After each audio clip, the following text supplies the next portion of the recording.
आज हम पढ़ेंगे अधिगम का सिद्धांत। और अधिगम के सिद्धांत में पढ़ना है पावलोव का शास्त्रीय अनुबंधन का सिद्धांत। शास्त्रीय अनुबंधन का सिद्धांत। पावलोव कहाँ के निवासी थे? पावलोव रूस के निवासी थे। रूस के निवासी थे। ये एक शरीर मनोवैज्ञानिक थे। ये एक फिजियोलॉजी शरीर मनोवैज्ञानिक थे। इन्हें 1904 में नोबेल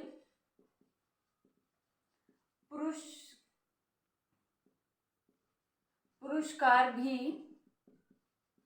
मिला था पाचन क्रिया पर शोध के लिए। पाचन क्रिया पर शोध के लिए। अब इसी 2 लाइन से ही देखिएगा कितने सारे क्वेश्चन बन जाते हैं। पावलोव कहाँ के निवासी थे? रूस के निवासी थे। पावलोव कैसे मनोवैज्ञानिक थे? तो ये फिजियोलॉजी मनोवैज्ञानिक थे और इन्हें 1904 में नोबेल पुरस्कार मिला था। किसके लिए मिला था? पाचन क्रिया पर शोध के लिए मिला था। अब इनका प्रयोग देख लेते हैं। इन्होंने प्रयोग जो किया था वो किस पर किया था? एक कुत्ते पर किया था। किस पर किया था? एक कुत्ते पर किया था। और इस कुत्ते का जो नाम था ये बेक नाम का कुत्ता था। क्या नाम था इसका? बेक नाम का कुत्ता था। अब इसको समझने के लिए पहले ये जान लेते हैं कि इसमें कौन कौन सी क्रियाएं होती हैं। पहले देखिएगा, इसमें 3 चरणों के द्वारा क्रिया होती है। 3 चरणों के द्वारा क्रिया होती थी। पहला चरण है कुत्ते को भोजन और पहले चरण में कुत्ते को भोजन दिया जाता था और कुत्ते के मुंह से क्या निकलती थी? लार निकलती थी। दूसरे चरण में क्या होता था? कुत्ते को भोजन दिया जाता था और भोजन के साथ में उसे घंटी की भी आवाज सुनाई दी जाती थी। घंटी की भी आवाज सुनाई दी जाती थी। अब भी कुत्ते के मुंह से क्या निकल रही है? लार, स्लाइवा निकलता था। तीसरे चरण में क्या होता था? कुत्ते को ओनली घंटी की आवाज सुनाई जाती थी और इस बार देखिएगा ये कंडीशनिंग ऐसी हुई, अनुबंधन ऐसा हुआ, अभी भी कुत्ते के मुंह से क्या आया? स्लाइवा आया, मतलब लार टपकी। अब इसको समझने के लिए यहाँ पर हम समझेंगे स्वाभाविक उद्दीपक क्या होता है और स्वाभाविक अनुक्रिया क्या होती है। स्वाभाविक उद्दीपक क्या है? इसमें स्वाभाविक उद्दीपक क्या है? यहाँ पर भोजन है। और भोजन के लिए यहाँ पर जो वर्ड यूज किया गया है पावलोव के सिद्धांत में, वो UCS को यूज किया गया है। UCS की फुल फॉर्म होती है अनकंडीशन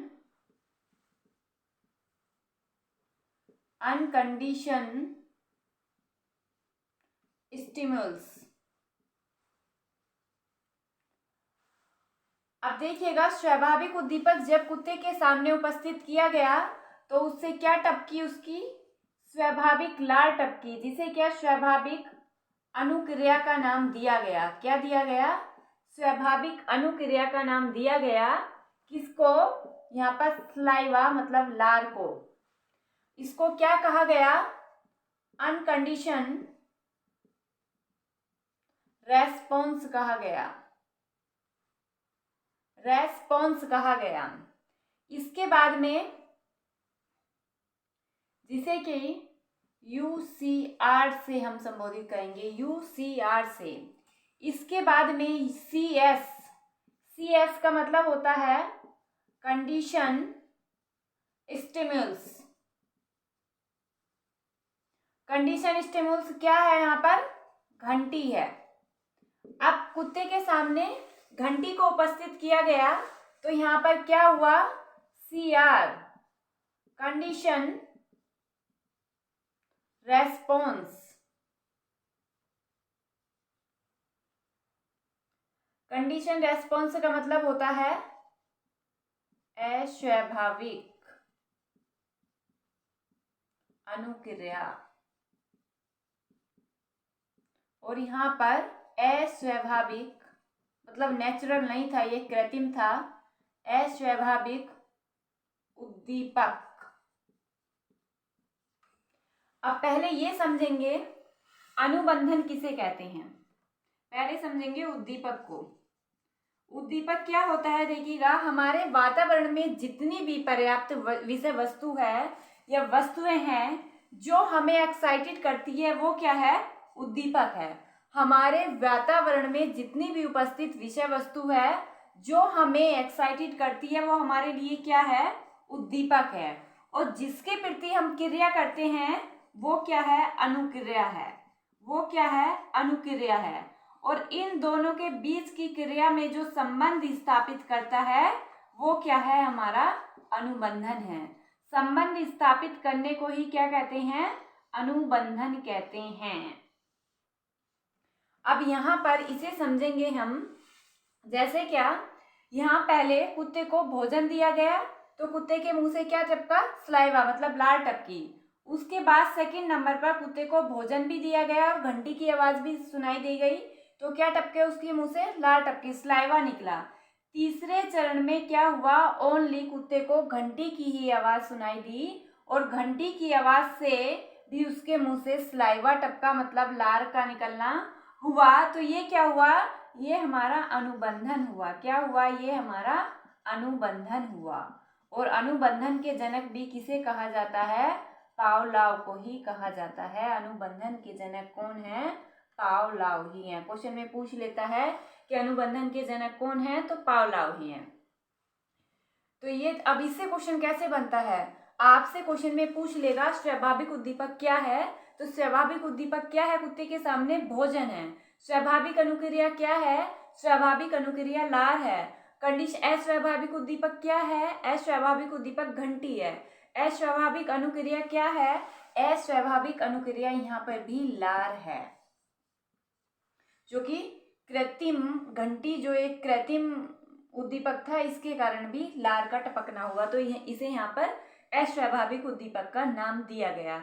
इससे क्वेश्चन इस तरह भी बन जाता है, कभी कभी ये आपको क्रम से लगाने को भी बोल देता है, तो इसका क्रम क्या होगा हमारा, UCS unconditioned stimulus, unconditioned response, CS conditioned stimulus, इसके बाद आएगा हमारा कंडीशन रेस्पॉन्स CR। ये क्या हुआ, इसका सही क्रम हुआ। कई बार ऐसे भी क्वेश्चन पूछा जाता है कि इसका सही क्रम लगाइए, इसका सही क्रम लगाइए, तो इसका सही क्रम क्या होगा, ये इसका सही क्रम होगा। अब इसके बाद देख लेते हैं इसका क्रम क्या है, पावलोव के शास्त्रीय अनुबंधन के सिद्धांत का क्रम क्या है। तो इसका जो क्रम है, चाहे तो आप इसका स्क्रीनशॉट ले सकते हैं, ऊपर लिखने के लिए मिटाना होगा। इसका जो सही क्रम है, इसके 4 तरह के क्रम बताए गए हैं। पावलोव सिद्धांत के क्रम में देखिए, सबसे पहला क्रम है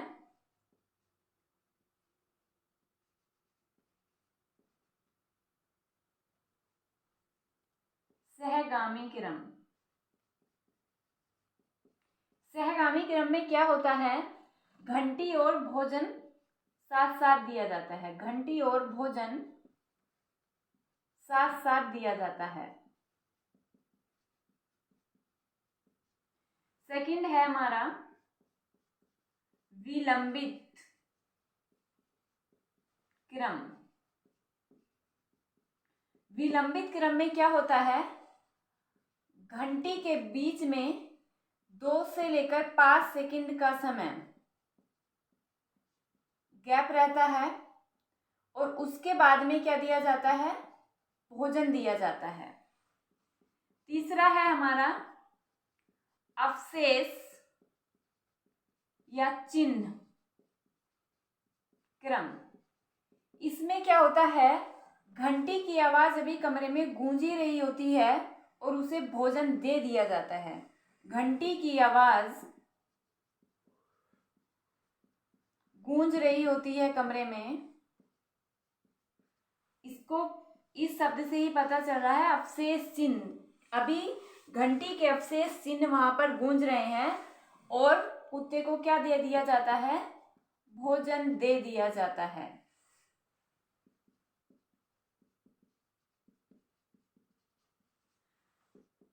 लास्ट है पश्चगामी क्रम।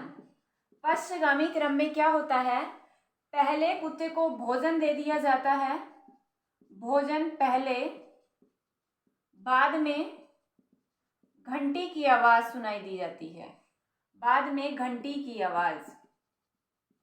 इससे क्वेश्चन कैसे बनता है, इन सब में, इन चारों सिद्धांत, इस पावलोव के सिद्धांत के क्रम में सबसे जो बेस्ट क्रम है वो कौन सा है, तो सबसे जो बेस्ट क्रम है हमारा कौन सा है, विलंबित क्रम है। कौन सा क्रम है हमारा, विलंबित क्रम है।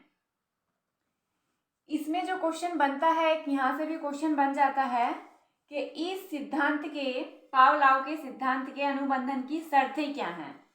अनुबंधन की जो शर्तें हैं वो क्या हैं, अनुबंधन की शर्तें। तो अनुबंधन की जो शर्तें हैं वो ये हैं कि यूसीएस क्या है हमारा, भोजन। यूसीएस को सीएस मतलब घंटी से अधिक प्रभावशाली होना चाहिए। मतलब हम यूसीएस जो भी दें, यहाँ पे तो कुत्ते के लिए भोजन रखा गया था, यूसीएस हमारा कुछ भी हो सकता है, मतलब वो जिसे हम दे रहे हैं उसकी वो नीड होनी चाहिए, तभी क्या होगा, हमारा सीएस काम करेगा। अगर इसकी कोई नीड ही नहीं होगी तो इसका सीएस का इस पर कोई भी प्रभाव नहीं पड़ेगा। सेकंड है, इन दोनों के बीच में, यूसीएस और सीएस के बीच का टाइम, बीच का समय 2 से 5 सेकंड, 5 सेकंड के बीच का होना चाहिए। अगर ज्यादा लंबा विलंबित टाइम हुआ तो ये कंडीशनिंग फिर नहीं हो पाएगी, बीच का होना चाहिए। नेक्स्ट है,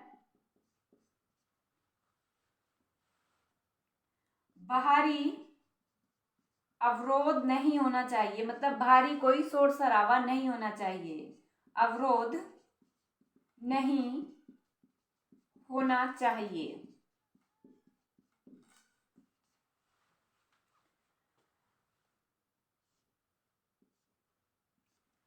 अब इससे जो क्वेश्चन बनता है वो सीधा सीधा ही पूछ लेता है कि इसकी जो शर्तें हैं उसमें से कौन सी इन शर्तों में है और कौन सी नहीं है।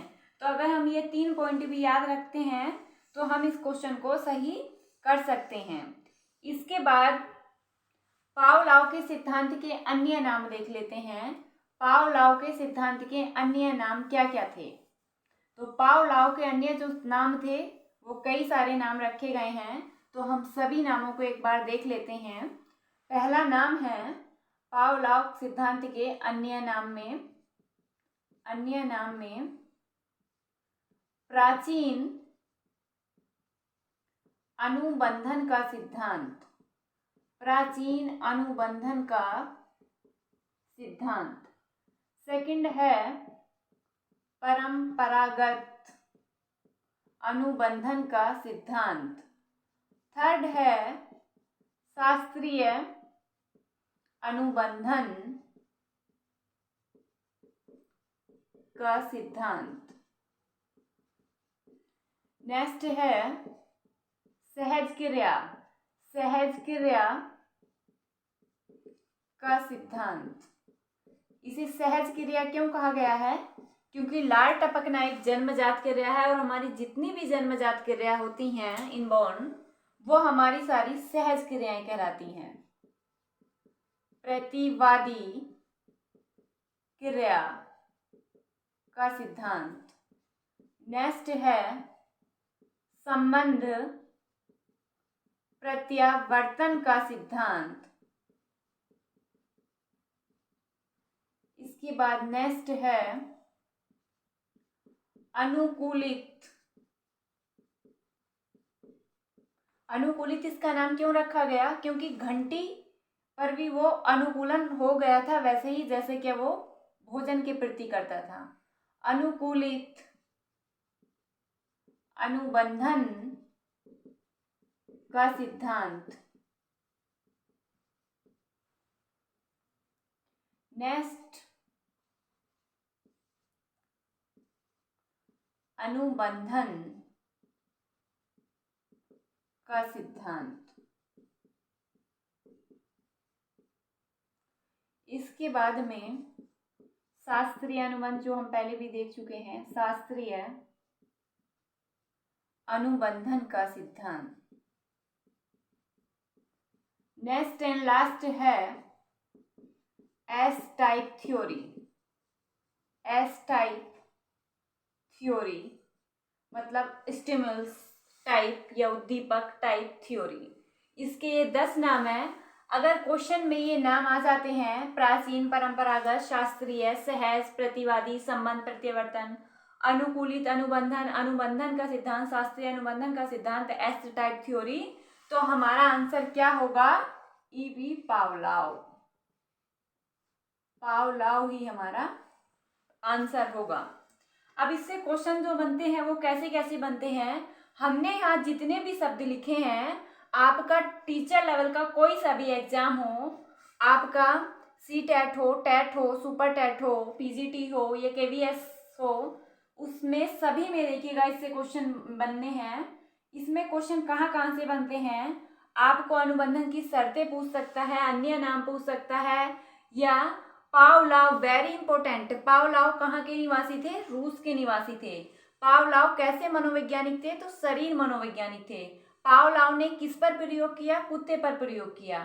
पावलोव को कौन सा पुरस्कार दिया गया? नोबेल पुरस्कार दिया गया। कब दिया गया? 1904 में दिया गया। अब बात आती है कि इसका महत्व क्या है, आपको ये क्यों पढ़ाया जा रहा है? तो इसका महत्व ये है, इससे बालक में क्या आता है? एक तो इसमें अनुशासन आता है। बालक इस सिद्धांत, अब देखिएगा कुत्ता उसका कितना अनुशासित हो गया था। पावलोव का कुत्ता जो था वो पूरी तरह अनुशासन मतलब डिसिप्लिन रखता है अपनी लाइफ में। नेक्स्ट है, इसके द्वारा बच्चे का भय खत्म किया जा सकता है। मतलब उसकी कंडीशनिंग अच्छी चीजों से कराकर उसका भय खत्म किया जा सकता है, और बार बार किसी चीज को रिवाइज कर कर वो किसी भी चीज में अनुबंधन कर सकता है, और चीजों को एक दूसरे से जोड़ जोड़ कर वो याद कर सकता है। मतलब कंडीशनिंग के द्वारा वो याद कर सकता है। आज के लिए इतना ही। नेक्स्ट वीडियो में मिलते हैं। पसंद आए तो लाइक कीजिएगा, सब्सक्राइब कीजिएगा। Thank you.